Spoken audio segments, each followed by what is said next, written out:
Hi everyone, back with me again on this channel. So on today's video I'm gonna show you how you can make a logo transparent in Canva.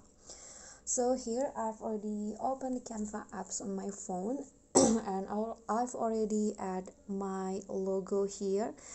And to make it transparent, you can just, after you add your logo into the canvas in Canva, so you can just click on the logo here, and then here at the toolbar at the bottom, just swipe until you find the transparency option. So just click on that, and to make it transparent you can just slide it to the left and it will slowly make your logo transparent like this. You can just adjust it on how much you want it to be transparent. So for example, I'm going to just go with 8 like this, and when you're done you can just click on the cross icon at the top, and just like that your logo will be transparent.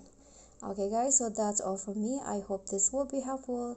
Don't forget to click thanks, like this video, comment, and also subscribe. Bye.